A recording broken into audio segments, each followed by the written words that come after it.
दोस्तों, चमकते हुए सितारे मुझे हैरान करते हैं। क्या आपको भी करते हैं?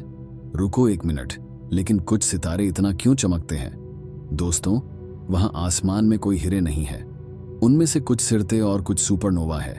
हम पृथ्वी पर कितनी भी चीजें उड़ा दें, लेकिन ये प्राकृतिक ब्लास्ट, सबसे बड़े ब्लास्ट सुपरनोवा के सामने नहीं टिक सकते।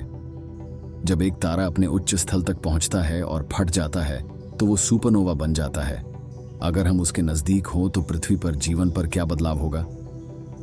दोस्तों, इससे पहले कि आप घबरा जाएं, मैं आपको बता दूं, पृथ्वी अंतरिक्ष के एक सुरक्षित हिस्से में है, जो हमारी आकाशगंगा में विस्तारित गैस का मूंगफली के आकार का क्षेत्र है, जो 20 मिलियन वर्ष पहले हुए पास के सुपरनोवा विस्फोटों से बना था।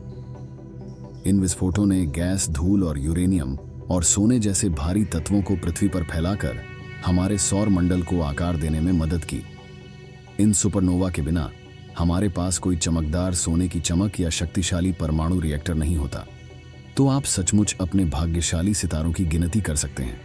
ठीक है, लेकिन क्या हमें किसी नजदीकी सुपरनोवा का खतरा है? आकाशगंगा में हर 50 साल में एक बार एक सुपरनोवा फटता है। हमारे पास पृथ्वी से 50 लाइट ईयर्स के अंदर कोई ऐसे तारे नहीं हैं जो एक सुपरनोवा बन सकते हैं। लेकिन एक ऐसे बाइनरी स्टार सिस्टम है जो पृथ्वी से 159 लाइट ईयर्स के अंदर है, जो हमारे लिए खतरा पैदा कर सकता है। बाइनरी वो स्टार सिस्टम्स होते हैं जो अपने पास के तारे की सारी ऊर्जा चूस लेता है और उसे एक सफेद ड्वार्फ तारा में बदल देता है। अंत में सफेद ड्वार्फ फट जाता है, जिससे वो एक शानदार सुपरनोवा में बदल दिया जाता है। दूसरी ओर टाइप 2 सुपरनोवा होता है, जो तब बनता है जब एक तारे के फ्यूल का खत्मा हो जाता है और उसका मास उसके केंद्रित में बह जाता है। समय के साथ केंद्रित बड़ा हो जाता है और इतना भारी हो जाता है कि वो उसे संभल नहीं पाता और फिर वो फट जाता है और एक सुपरनोवा उत्पन्न होता है।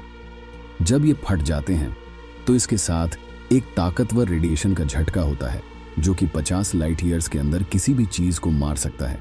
अगर कोई सुपरनोवा 30 लाइट ईयर्स के आसपास होता है तो ये हमारे पास में एक महामारी के साथ साथ और भी बड़ी समस्याएं उत्पन्न कर सकता है। इस ताकतवर रेडिएशन के तेज झटके के साथ ही एक बड़ी मात्रा में हाई एनर्जी न्यूट्रिनोज भी आएंगे, जो किसी भी जीवित प्राणी को अंदर से उबाल सकती है। उम्मीद करता हूं कि तुम्हें पैक्ड भोजन पसंद होगा। अगर सुपरनोवा इतनी पास होती है कि 30 लाइट ईयर्स की दूरी पर, तो हमारे पास एक पैंडेमिक के अलावा भी बड़ी समस्याएं हो सकती है। यदि सुपरनोवा काफी करीब होता तो पूरी पृथ्वी 1 सेकंड में उबाल सकती है। ये शॉकवेव हमारे पूरे वातावरण को मिटाने के लिए काफी है और हमारे सारे समुद्रों को भी उड़ा सकती है। फटने वाले तारे का प्रकाश 3 हफ्ते तक बढ़ेगा और एक्सप्लोजन के बाद भी हमारे दिन के समय छाया पड़ेगी। अगर जीवन बच जाए तो सुपरनोवा से निकला हुआ गैस भी डेडली मात्रा में यूवी और गामा रेडिएशन इमिट करेगा। ये किरण हमारे ओजोन परत को नष्ट करेगी, जिसका परिणाम नाइट्रस ऑक्साइड की धुंध बनने लगेगी। हम सबको जमीन की गहराई में जाना पड़ेगा और अपने नए जीवन को जमीन के नीचे ही शुरू करना पड़ेगा, जिससे हम तेज रेडिएशन और विषैले वातावरण से बच सकेंगे।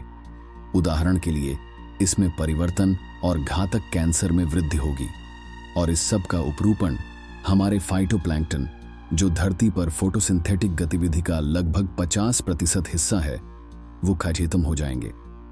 फाइटोप्लैंक्टन हमारे लिए बहुत महत्वपूर्ण है और ये हमारे वातावरण से कार्बन डाइऑक्साइड को अब्सॉर्ब कर सकते हैं। बिना इसके हमारे लिए सांस लेने में मुश्किल होगी। वैसी तो ग्लोबल वार्मिंग हमारे कंट्रोल के बहुत पार हो जाएगी और मारीन फूड चेन के नीचे एक महत्वपूर्ण भोजन स्रोत के रूप में फाइटोप्लैंक्टन की कमी से समुद्री जीव भी खत्म हो जाएंगे और अंत में मानव जाति भी। दोस्तों, अब आपको लगेगा कि सब मर जाएंगे। नहीं, लेकिन शायद कुछ किस्म के एक्सट्रीमोफाइल्स के कुछ किस्म के खुशकिस्मत प्रजातियां हैं जो तेज रेडिएशन को झेल सकती हैं। कुछ 100 या 1000 वर्षों के बाद सुपरनोवा अपने पीछे एक प्रभावित नेबुला छोड़ देगी और दोस्तों, फिर रात के आसमान में एक अनोखा दृश्य होगा। वेल उन लोगों के लिए जो देख सकेंगे। जो भी हो सकता है, मैंने आपको बताया। अब मिलते हैं अगली वीडियो में। Bye bye.